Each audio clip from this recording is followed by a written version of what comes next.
Hi, I'm Casey Fick, Communications Manager for the State of Missouri Deferred Compensation Plan, and this is the April 2014 video edition of the DC Update. There's a popular savings example that follows two employees who start saving for retirement at different times during their careers. The first employee begins saving at age 25 by contributing $200 a month to a retirement savings plan. This employee continues that contribution trend and earns a 7% annual rate of return for 10 years, and then stops contributing completely to the savings plan at age 35. However, the accumulated savings continue to earn a 7% annual rate of return until the employee retires at age 55. The second employee begins working at age 25 but puts off saving for 10 years. Finally, at age 35, he or she starts contributing the same $200 a month to a savings plan, earns an identical 7% annual rate of return, and continues this trend until retirement at age 55. Who ends up with more? Conventional wisdom might suggest that since the second employee contributed $200 a month for 20 years, that he or she would have a larger balance than the first employee, who only contributed to a savings plan for 10 years and then didn't contribute another dime. Conventional wisdom would be wrong. Using the above assumptions, the first employee would have a savings balance of nearly $140,000, while the second employee will have only accumulated a little over $104,000 by age 55.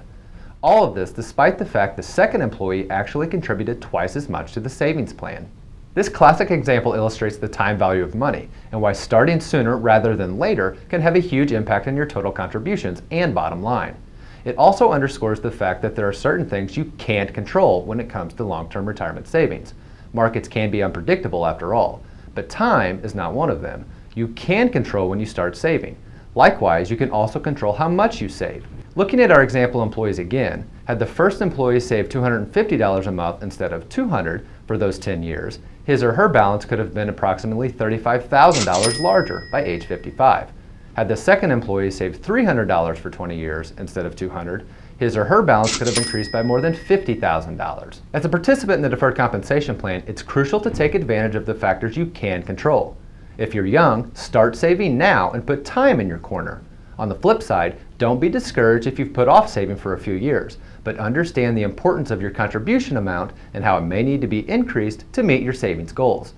Visit Bankrate.com's simple savings calculator to run your own scenario and to see the time value of money at work. The State of Missouri Deferred Compensation Plan is an important part of your benefit package, but it's just one piece of the sometimes confusing, often changing benefit puzzle. To help you make sense of the Deferred Compensation Plan, we've converted some of our most popular seminars into webinars and posted them to our Education on Demand page.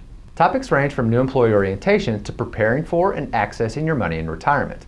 Not only are these short presentations a great refresher for individual participants, but they're a perfect solution for new employee orientations or group benefit training events of any size. You simply name the time and place, and Education on Demand will be there for you. Last month, we began highlighting popular participant questions in a segment called Now That's a Great Question. This month's great question is, who are the education specialists? Education specialists provide free seminars and one-on-one consultations on a variety of financial topics across the state. Each specialist represents a specific territory or agency in Missouri. Their dedicated customer service is what helps separate the deferred compensation plan from other retirement savings options. Visit the Education Specialist page at modeferredcomp.org to see who represents your territory or agency and to register for an upcoming seminar or consultation. If you don't see an educational event in your area, feel free to contact your education specialist by phone or email to arrange one at your agency. For more answers to common questions, browse our FAQ section on the plan website. If you can't find answers there, don't hesitate to call a friendly participant service representative at 800-392-0925. Later this month, we will unveil an exciting savings challenge that will culminate at State Employee Recognition Day on May 29th. Those who participate in this unique event will receive a free giveaway and be entered in a prize drawing. You will not need to be present at State Employee Recognition Day to be eligible for either. Stay tuned to the plan website and our social media channels later this month for participation and prize information. Thanks for tuning in to the April 2014 video edition of the DC Update. Remember, you can find the plan online at Facebook, Twitter, YouTube, and now LinkedIn. Connecting with the plan online is a great way to receive timely plan news, important savings tips, and much more. Until next time, this has been Casey Fick, Communications Manager for the State of Missouri Deferred Compensation Plan, your smart, simple savings solution.